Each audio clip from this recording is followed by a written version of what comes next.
welcome for joining me to celebrate the 40th anniversary of Richard Nixon's resignation. I'm going to be your tour guide tonight. I'm Pete Fredrickson.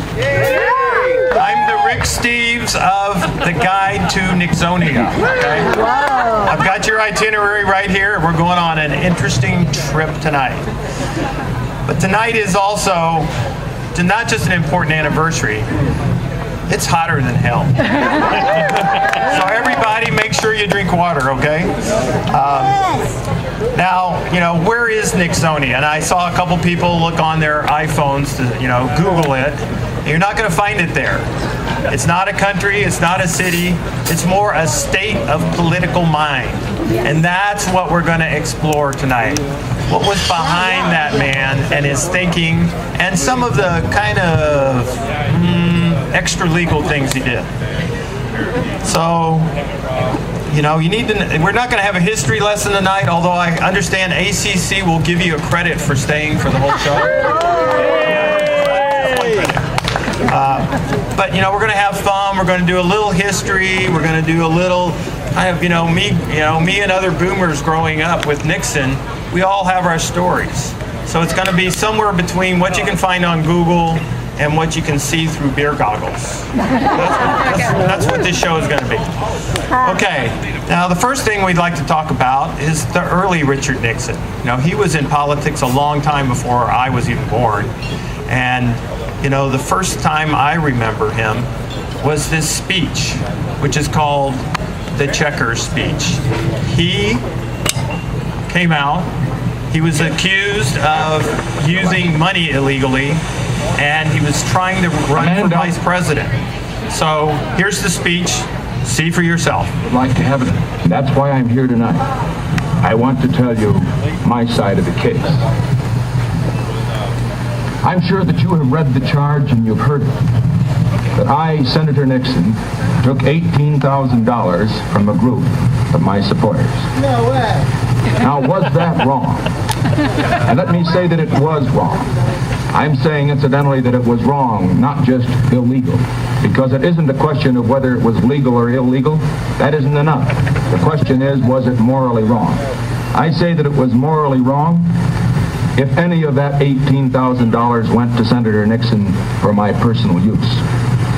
I say that it was morally wrong if it was secretly given and secretly handled. And I say that it was morally wrong if any of the contributors got special favors for the contributions that they made. That would never happen. And now to answer those questions, let me say this. Not 1 cent of the $18,000 or any other money of that type ever went to me for my personal use. Every penny of it was used to pay for political expenses that I did not think should be charged to the taxpayers of the United States. Well, that's about it. That's what we have. That's what we owe. It isn't very much, but Pat and I have the satisfaction that every dime that we've got is honestly ours. I should say this, that Pat doesn't have a mink coat, but she does have a respectable Republican cloth coat. And I always tell her that she'd look good in anything. One other thing I probably should tell you, because if I don't, they'll probably be saying this about me too. We did get something a gift after the election. A man down in Texas heard Pat on the radio mention the fact that our 2 youngsters would like to have a dog. Oh. And believe it or not, the day before we left on this campaign trip, we got a message from the Union Station in Baltimore saying they had a package for us. We went down to get it. You know what it was? It was a little Cocker Spaniel dog in a crate that he'd sent all the way from Texas. Black and white, spotted. And our little girl, Tricia, the 6-year-old, named it Check. And the kids, like all kids, love the dog. And I just want to say this right now, that regardless of what they say about it, we're going to keep it. Wow, he was something, wasn't he? Yeah. Now, when I was a small kid, I see there are a lot of people here like the cloth coats. I don't know how that would feel tonight. But there you go. But even as a kid, I kind of heard this story about this guy got away with something by talking about his dog. Now, as a kid, I never got away with saying the dog ate my homework, or I didn't fart in the room, it was the dog. I wish I could get away with it. It was impossible. But Nixon had an uncanny way to take something that was bad and a tough situation and turn it against his opponents. In fact, his opponents weren't really his opponents, they were his enemies.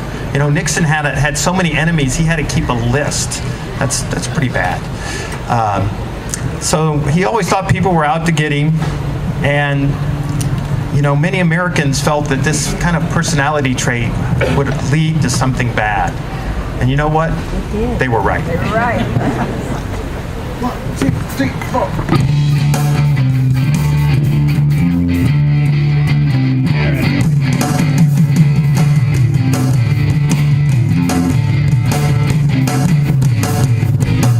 Where'd you get it? All the fear and loving makes the nation shiver in its clothing. Red tennis film inside a pumpkin, the pink lady and being called a pumpkin. Under Pasco hiding all the money, playing checkers, it wasn't really funny. Paranoia, Nixon, paranoia, paranoia, Dixie, paranoia, paranoia, Dixie, paranoia, paranoia.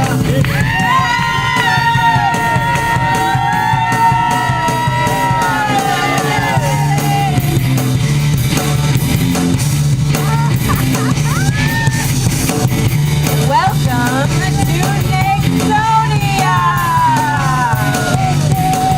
On the TV, see your face is wet. Lost a jack, never be forget. In the White House, taping every hour. Lost his mind, hanging on the power. Paranoia, Dixie, paranoia. Paranoia, Dixie, paranoia. Paranoia, Nixon, paranoia. Paranoia.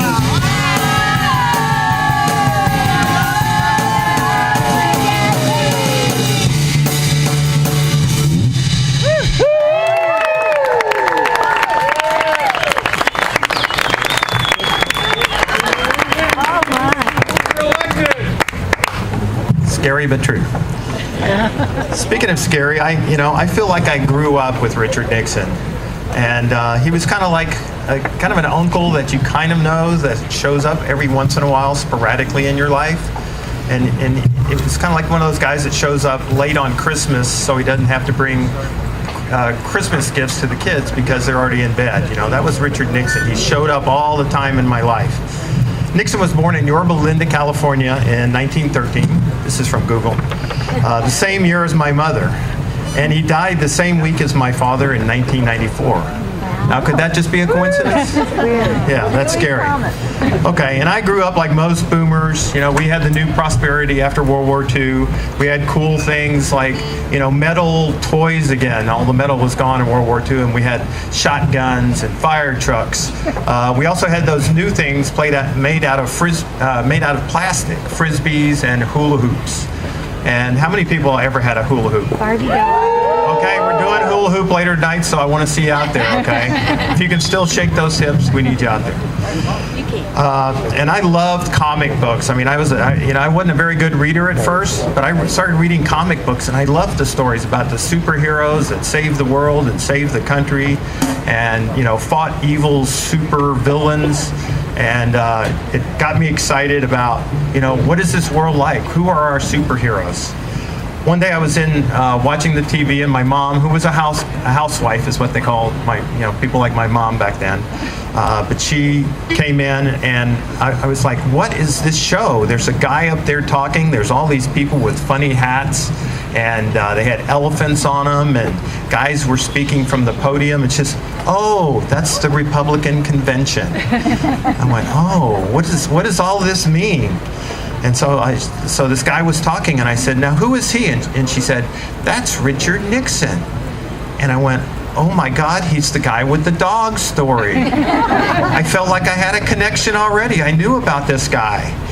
So I was kind of hooked. So I kept watching it, and my mom said, "Oh, the Democrats are going to be on next week, and they're not elephants, they're donkeys." So then I was really excited. This is what politics is all about. It's like a circus. It's fun. People go out there, they make these speeches. People would get up from every state and say, "Hey, 50 votes for so-and-so, 60 votes for Stevenson," whomever. But they would always say these great boastful stories about their states first, and I didn't believe any of them except the guy from Texas. We knew he was telling the truth. All the good stuff. Okay, so the next couple days I was glued to that 12-inch screen, and finally I had to ask a question. "Mom, are we donkeys or are we elephants?" And my mom whispered to me and said, "You can be whatever you want to be. Everybody gets to vote for whomever they want to when they grow up." Well, I knew I wasn't grown up yet. It was going to be a while. And I wasn't sure about this Nixon fellow that I've seen a couple times now. But I knew that every superhero had a super villain. And I was wondering about this guy, Nixon. I had some homework to do.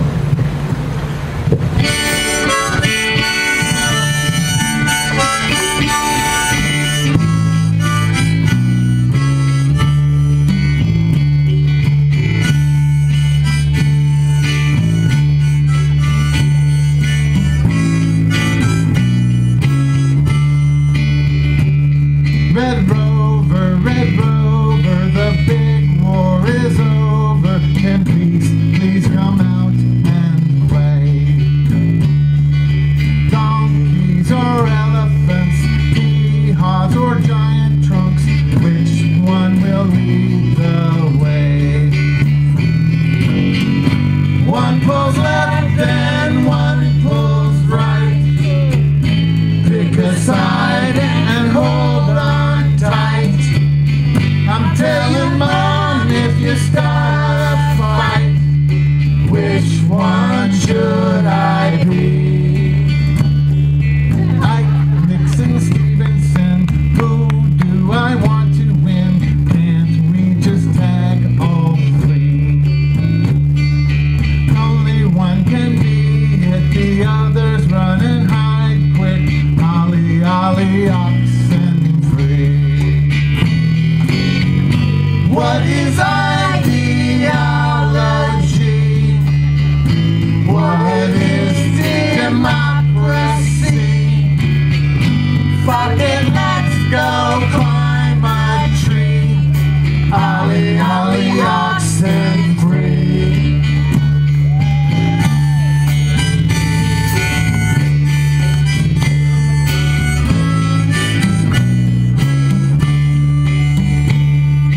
Donkeys are slow and elephants are too, but it's a race I'd like to see.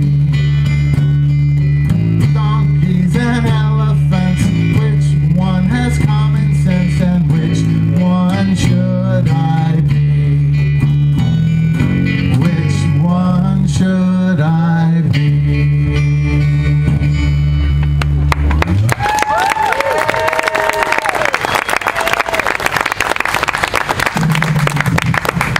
It's like some kids don't want to follow the rules at all, and I think somebody grew up that way. Earlier, I found this out later, but earlier in Nixon's career, he had faced an unusual Democrat for an open Senate seat in California. She was a woman, and there was only one other woman in the U.S. Senate at the time. She was a congresswoman from the state of California named Helen Gahan Douglas. She was an actress. She was a peace activist early after World War II, and she was the first person who came out against nuclear proliferation because there were no nuclear weapons before then, which kind of makes sense. And she had been a noted Broadway actress, and she even had a movie called She Who Shall Be Obeyed. Really? Yes. So Nixon had this sense that, this is kind of a novelty. This woman is running, and she's an actress, and she's from Hollywood. So he immediately went into attack mode. He said Douglas was soft on communism.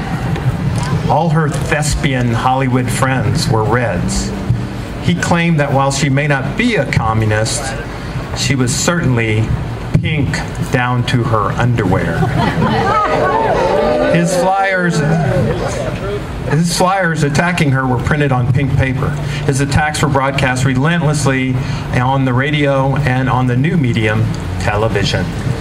The contest went down as one of the dirtiest in American history after World War II. If you want to know where the finger pointing and the name calling started in America, this was one of the places. It was a foreshadowing of many races to come, and I can think of one in Texas right now. And yes, it was here that Richard Nixon got a new nickname.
Face to face, what they did still leaves a trace.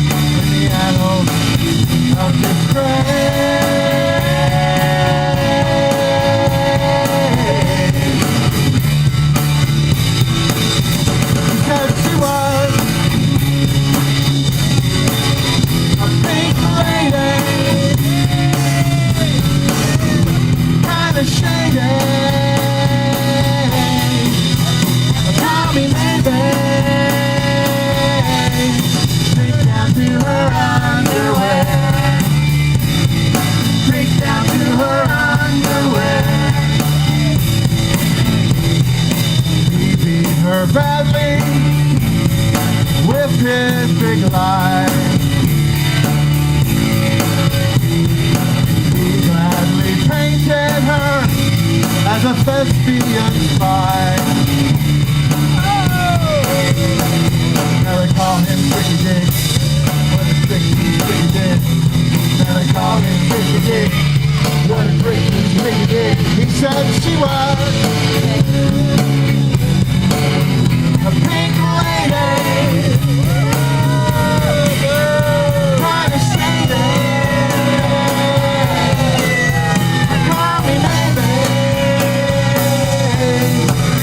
Down to her underwear. Reach down to her underwear. He sent a bad precedent. And so it was, and so it went. Now they call him Tricky Dick. What a prick, he's Tricky Dick. And they call him Tricky Dick. What a prick, he's Tricky Dick. Now they call him Tricky Dick. What a prick, he's Tricky Dick. Now they call him Tricky Dick. What a prick, he's Tricky Dick. Reach down to her underwear. What a prick, he's Tricky Dick. Reach down to her underwear. What a prick, he's Tricky Dick. Reach down to her underwear. What a prick, he's Tricky Dick. Reach down to her underwear. What a prick, he's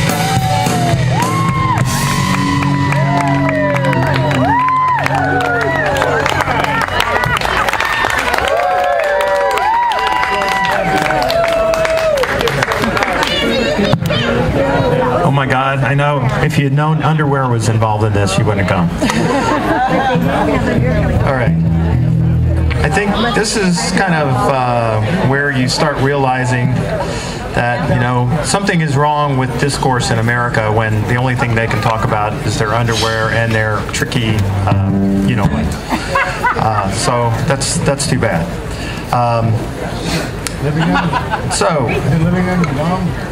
Yes, we are. Okay, so we realized we weren't in America anymore. We were really in a place called Nixonia, kind of this scary netherworld where facts and fiction collide, and Nixon always comes out the winner. He was great at this. He was great at deflection and manipulation. But for us as kids, we were worried about other things too. Because while we were in school, we were shown these cartoons. Come on out and meet all these nice people, please. All right. We really can't blame you. You see, Bert is a very, very careful fellow. When there's danger, this is the way he keeps from being hurt. Sometimes it even saves his life. That's why these children are practicing to duck and cover, just as you do in your school. We all know the atomic bomb is very dangerous. Since it may be used against us, we must get ready. All right, and these were the films we were shown to scare us to death. It worked. But it did scare us to death, but we were also told we somehow could survive a nuclear attack, which I never really believed. I don't know about you guys. You know, it was like the end wasn't near. If the end wasn't near, it seemed as near as it ever was. And almost every night I seemed to have the same nightmare. Yes. You know, did you too? Yes. Yes. Okay. Well, here's my nightmare. What? It's harmonica? No, your phone. Ring, ring. Ring, Thank ring, you. ring. This is sophisticated stuff Ring, here. ring. Ring, ring, ring. Imagine an old telephone, AT&T, Western Electric. Ring, ring. You Ring, can ring, get that ring. on your iPhone, Jack. Hello? Hello? Hello? Hello? I can't understand a word you're saying. Oh my God! It's the hotline! A is for Adam, B is for bomb. See if you have the strength to stay calm. Living under the bomb. They say to stay calm. Living under the bomb.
Assured destruction, it just ain't fair.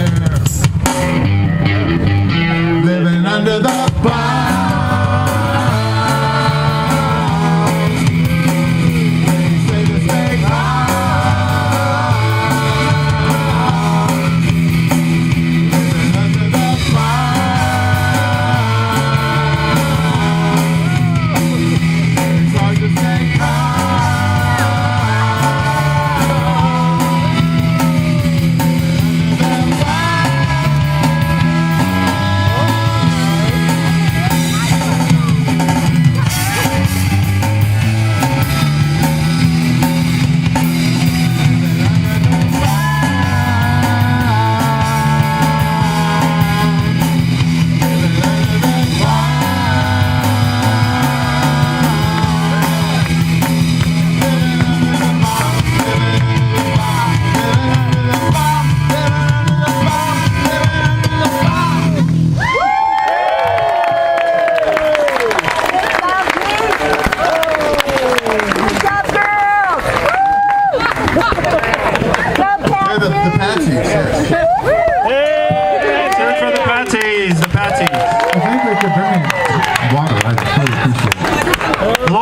Lord, we need a savior from this fear. Jubilate Deo, a Spiritus Sancto. Jubilate Deo, Dominis Vobiscum. Et cum spiritu tuo.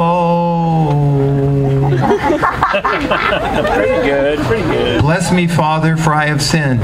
It's been 2 weeks since my last confession, and these are my sins. Go ahead, my child. What is troubling you? Father, I'm scared of the world today, that a nuclear war could start and I would wake up dead. I'm scared of some of the men who want to run the country and would take power and never give it up.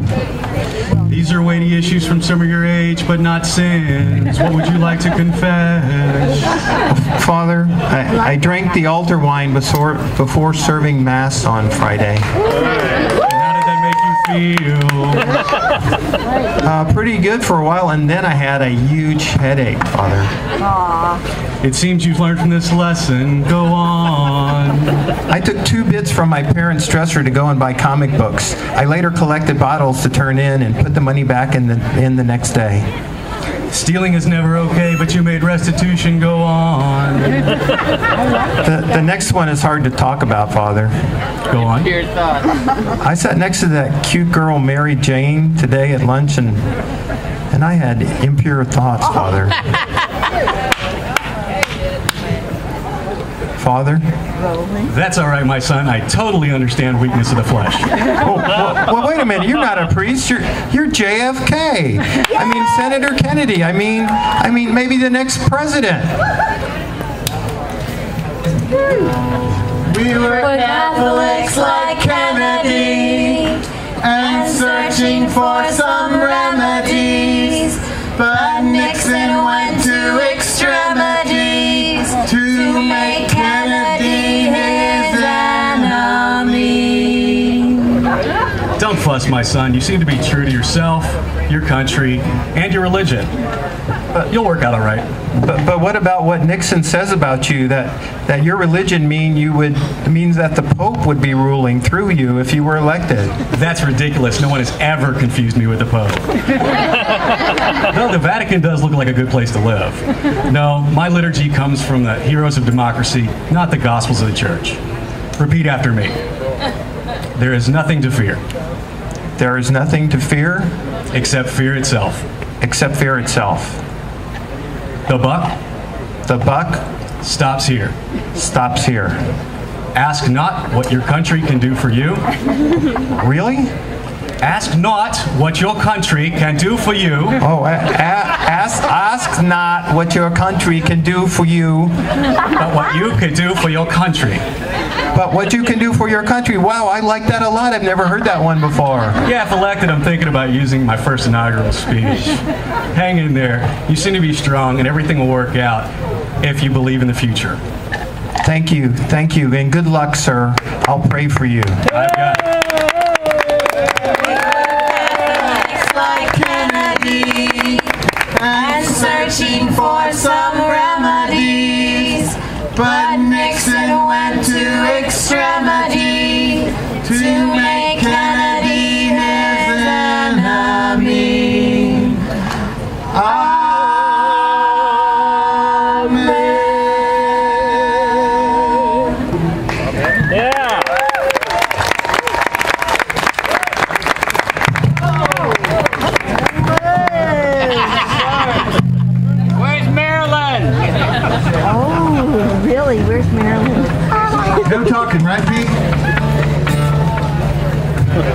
You have talking to do. There's some more talking. I'm not confessing any more things. Come on, Pete.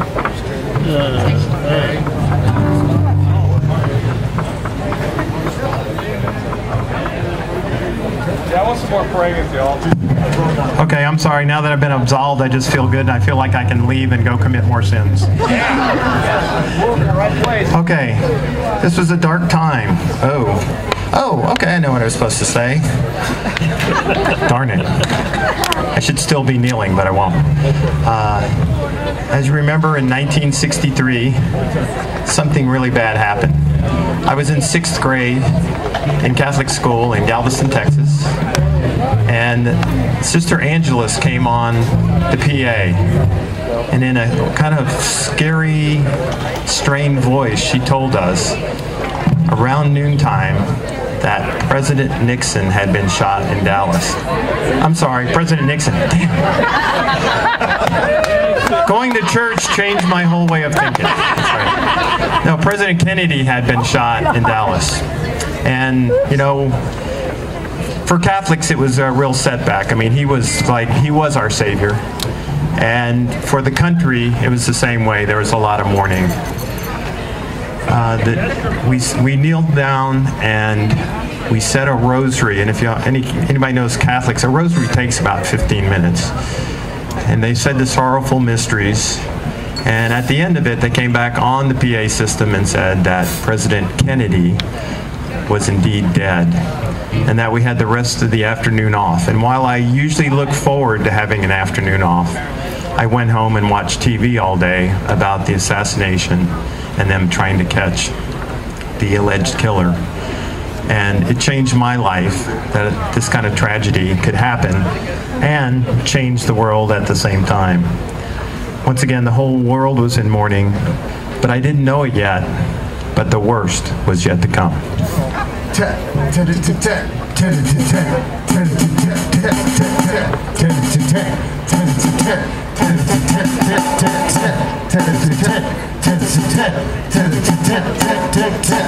One, two, three, four. So walk around down, Finland didn't quit.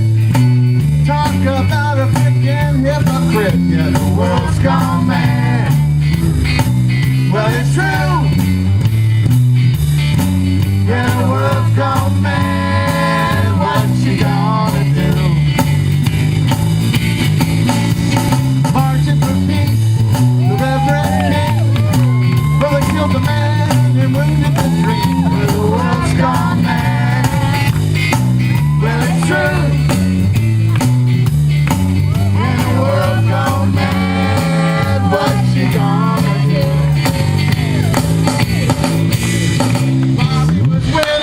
The fortunate son, shot in the night, another man done gone. The world's gone mad, but it's true. And the world's gone mad, what you gonna do? Mad as a hatter, mad as a limb.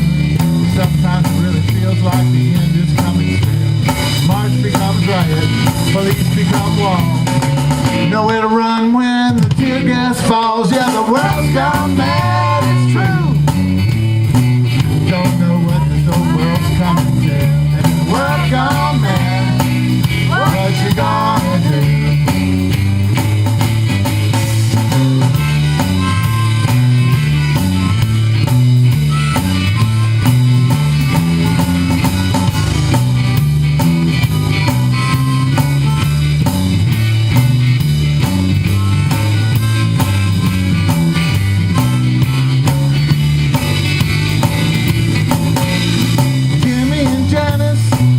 And cream, things ain't always as they seem. The world's gone mad, but it's true. And the world's gone mad, what you gonna do? The votes were split, Nixon's the one. You 10 soldiers may never come home. You know the world's gone mad, but it's true. And world gone mad, what you gonna do? I'll tell you this. Well, the world's gone mad. The world's gone mad. Oh, the world's gone mad. The world's gone mad. Oh, the world's gone mad. The world's gone Man, what you gonna do?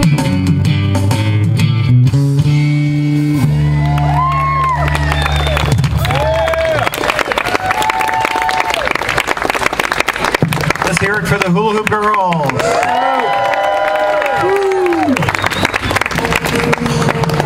What was I gonna do? Everything, all my heroes had been killed. Martin Luther King, Bobby Kennedy, Johnson was gone, and Nixon was elected. Laugh in. There you go. And the Tet Offensive started. I mean, everything bad that could possibly happen happened in 1968. So what did I do? I had to go to kind of my happy place. Does everybody have a happy place? Yes. So I don't know what your happy place is. Jack's garage. For me, it's this. Up in the sky, a frisbee flies. A frisbee dies. I want to be like you.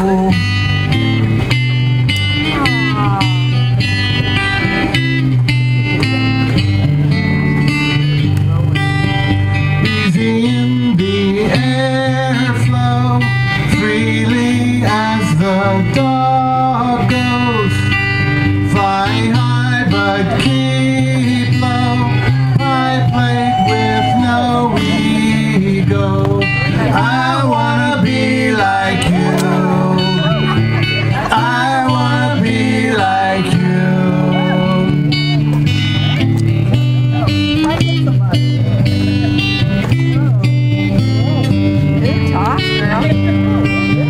Just let me soar here.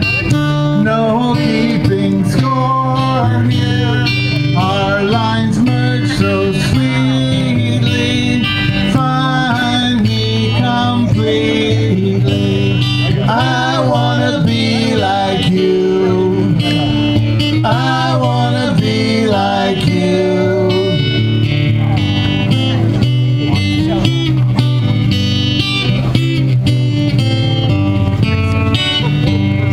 Frisbee high, frisbee sky will somehow save the day.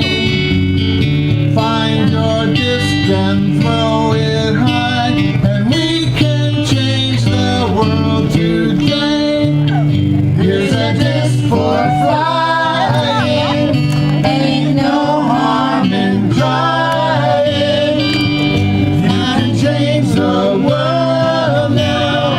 Frisbee will show you how. I wanna be like you. I wanna be like you. Look to the sky, a frisbee flies, a frisbee sky. I wanna be like you. That's what I do.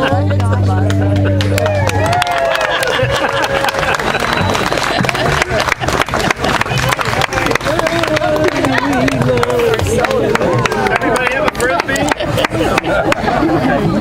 Where's my frisbee thrower?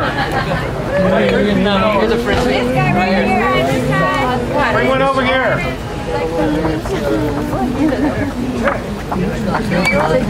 It's time to show Nixon. We're going to be watching everything he says and does, right? The new president. Good, yeah. We need to smoke a pot playing frisbee. How are we going to do that? If I bring Kim broke her hip playing frisbee, does that count? Let's show him that we're watching him, okay? Ready? 1, 2, 3.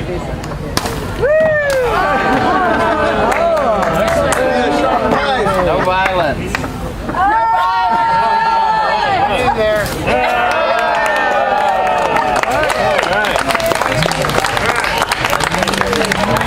Good job. my taste. No movie? I know, I saw it. There's Nixon. He's everywhere. You did solemnly swear? You did solemnly swear. You did solemnly swear. You did solemnly swear to protect and defend the Constitution. You did solemnly swear. You did solemnly swear. You did solemnly swear to protect and defend the Constitution.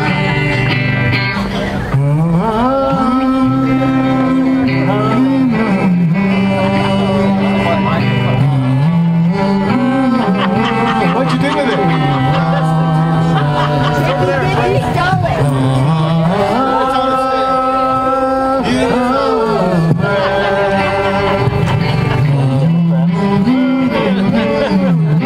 It's on.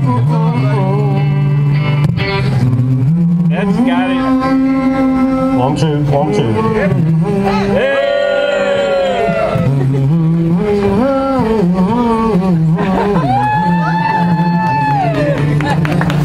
As I'm Tricky Dicky, I'm going to cheat on this. Return the calls to those poor dumb bastards in the press who I know are our friends. Now do it! We made the same mistake Eisenhower made, but not as bad as Eisenhower made, because he sucked the Times for too much. God damn it, don't talk to them for a while. You did solemnly swear. You did solemnly swear. You did solemnly swear to protect and defend the Constitution. I can't have a high-minded lawyer. I want a son of a bitch. I want someone just as tough as I am. We're up against an enemy, a conspiracy that will use any means. Solemnly swear. You did solemnly swear. You did solemnly swear to protect and defend the Constitution.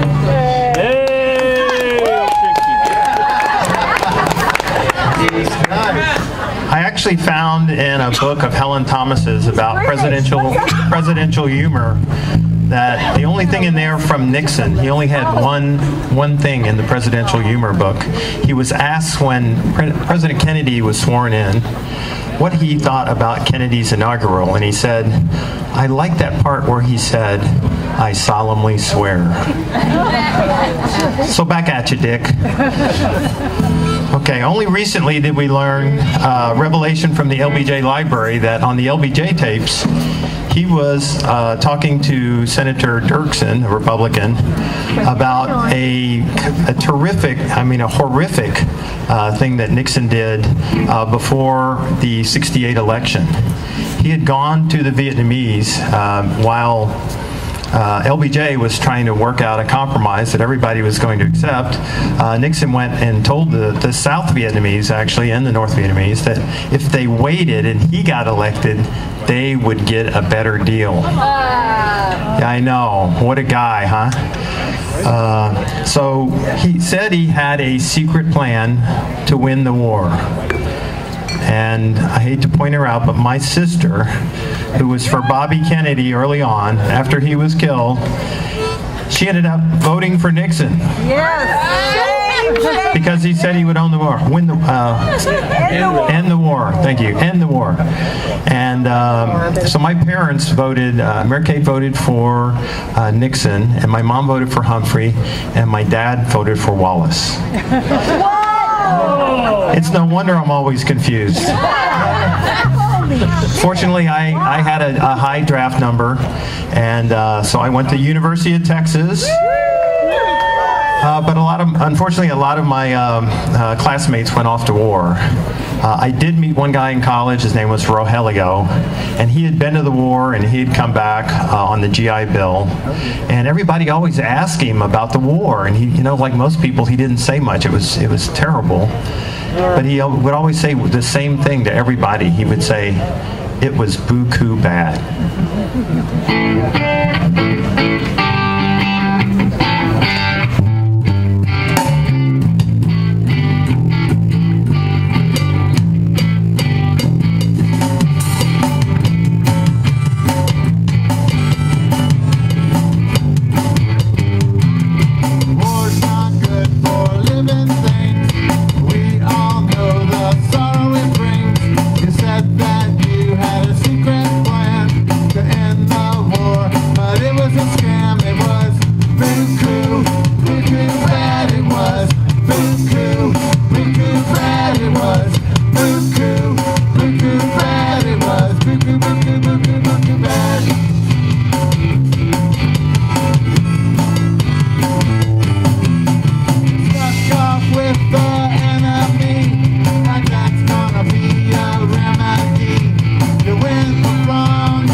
Paging Mr. Nixon.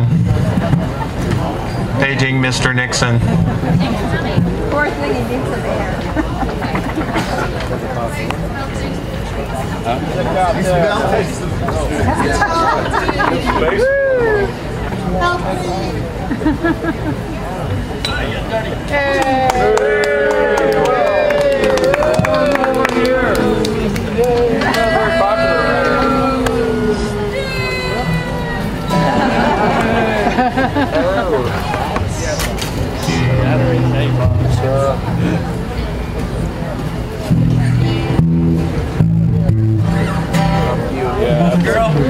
You did solemnly swear, you did solemnly swear, you did solemnly swear to protect and defend the Constitution.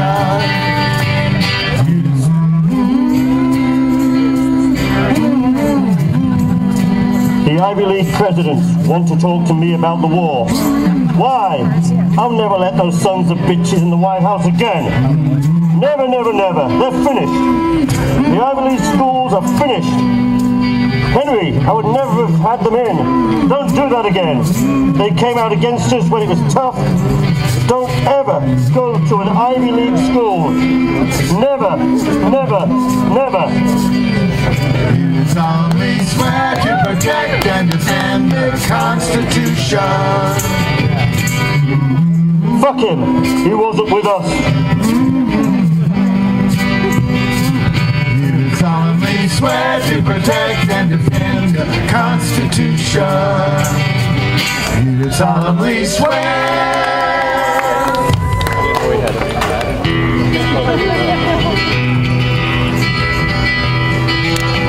Right?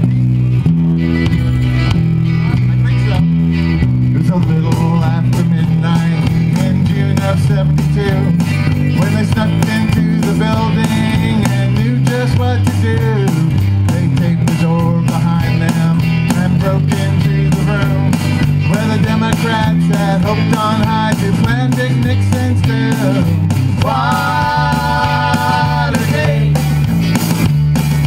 big mistake. You can sing along if you want to. Watergate, if you don't want to, you don't have to. Filled his face. They started taking pictures when the plainclothes cops arrived. They dove under the desks and hoped that they could hide. But fate had thrown against them and never marched right into court. Their secrets were laid bare as Woodward wrote the report. Watergate, big mistake. Watergate, filled his face. And back there at the White House, the men just kissed and moaned. It's just a third-rate burglary, let's leave this shit alone. But the eggs had all been broken, as the tapes would soon attest. And all the president's men could cover up the mess. Watergate, big mistake. Watergate, filled his face. Today we still remember every scandal, every state. We had the shameful Suffolk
And this is Len Blumberg reporting from the U.S. Capitol in the second incident that we've seen in Washington, D.C. this month. Tens of thousands of flying discs have mysteriously appeared around the U.S. Capitol building. There is growing speculation that this is some kind of protest against President Nixon, as many of the plastic discs were just inscribed with one word: Dick. The White House spokesman refused to comment on this latest mysterious event. You did solemnly swear. You did solemnly swear. You did solemnly swear to protect and respect the Constitution. You did solemnly swear. You did solemnly swear. You did solemnly swear to protect and respect the Constitution. Once more, this is Len Blumberg reporting. White House officials woke this morning to find the president's residence inundated with plastic frisbees. Apparently a massive yet peaceful protest against the president and his policies on the war in Vietnam, the Watergate affair, and reluctance to leave his office. Many of the discs were marked with a single word: impeach.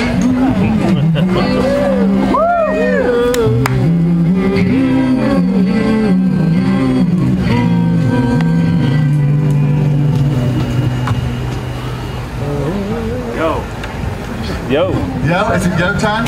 That's a cracker right there. Thank you. Well, that was the end for Nixon. Fate had finally turned against him, and he knew that impeachment was inevitable. And of course, 40 years ago, yesterday, he announced that he was going to resign the presidency. Let's hear it. Then we were fortunate enough to get Gerald Ford. That's right. But really what we want to talk about here now is, all these bad things happened to us. We grew up in a really tough time. But there's always the future. One of my daughters is in the show. My sister's still here, even though she voted for Nixon. I talked to her. So we have to have a positive view on the future. How do we know? We don't know anything. Here. So your big sister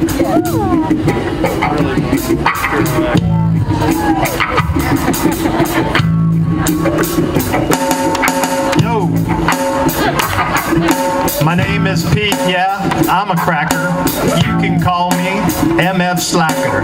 We've been talking and doing some singing about this fool and the crap he's slinging. Yeah, we've been jailed by this hate lawyer to a life of endless paranoia. Now that we all know this place, let's shout back in its face. Living in Nixonia. Come on, let's get out of here, y'all. Say it. Living in Nixonia. Where we been? Where we been? Where we been? Living in Nixonia. Yeah, we gotta get out of here. Too much fear. Living in Nixonia. Let's make a jailbreak, jailbreak, jailbreak. Our Congress says to be compliant when half of them flunk first grade science. But the worst law that they wrote is all this bullshit. You can't vote. Now we need to break this chain and come back with another hopeful refrain. Yeah, we need hope in a dopeful world. Can you sing it? Hope in a dopeful world. Yeah, we need hope because you need to go vote. Hope in a dopeful world. Come on, you can do it. You can get off your ass and go vote. Hope in a dopeful world. Make sure you vote for hope. Vote for hope. Hope in a dopeful world. Never vote for anybody named Dick, okay? Hope in a dopeful world. We were born into the system, constructed for failure. It's like a sinking ship of being mined by drunken sailors and escape artists behind the bars of a jail. It asthmatic attack, and they would hold the inhaler. If the Jewish don't fit, what good is a tailor in the midst of this crisis? Please cancel the gala. Without a symphony, there ain't no need for a prelude to foreshadow what's to come. See, the secret committees commence with their meetings to make red tape in response to simple questions. Questions threaten the perception of the beneficial system. A pyramid scheme is causing its pistons, a mechanization of man and making more and more live in a miserable existence. How can so few claim so many victims? And this begs the question. All right, let's hear it for the future. If you believe in the future, you make it happen. You need the power. You need the power. Think of the future. Think of the future. All right, let's hear it for Jack's band. And how about the Patsies? The Patsies. Okay, y'all remember to put money in the tip jar tonight. That's one way to say thank you. Okay, bring him on in. Bring him on in. Can I hear it some more? Come on, let's hear it. Open a double world. They have to hear it at the Capitol. They got to hear it at the Capitol. How about the other Capitol in Washington, D.C.? Come out of. All right, bring him over here. Bring him over here. Is he in there? Is he in there? All right, all right. Y'all got a beer? All right, one more time. One more time.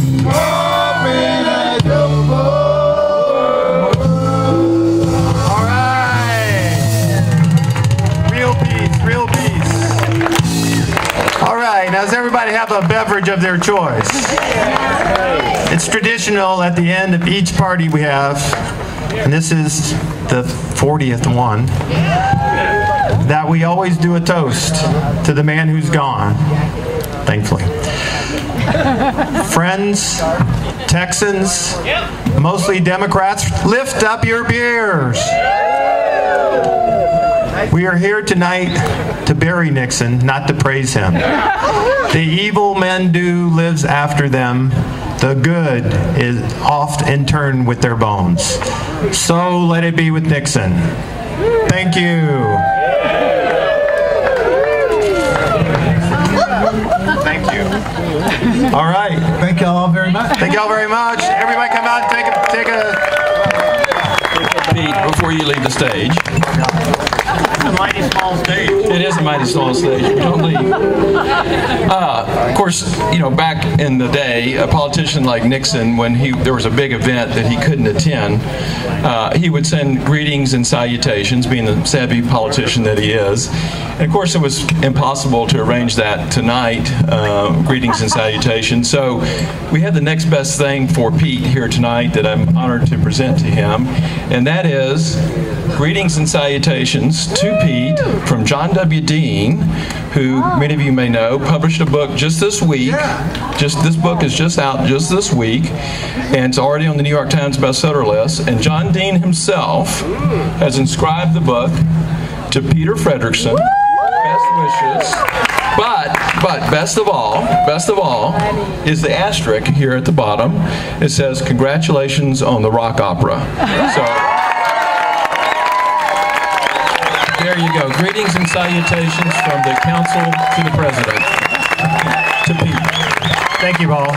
All right, let's get all the players out here. Can we get all the players? Can we have a hand for all our players tonight? All right, Dick Nixon, also known as Phil Harding. Phil, take the mask off. Phil, take the mask off. Phil Harding. We got Jenna Cox, the Pink Lady. Charles Barksdale.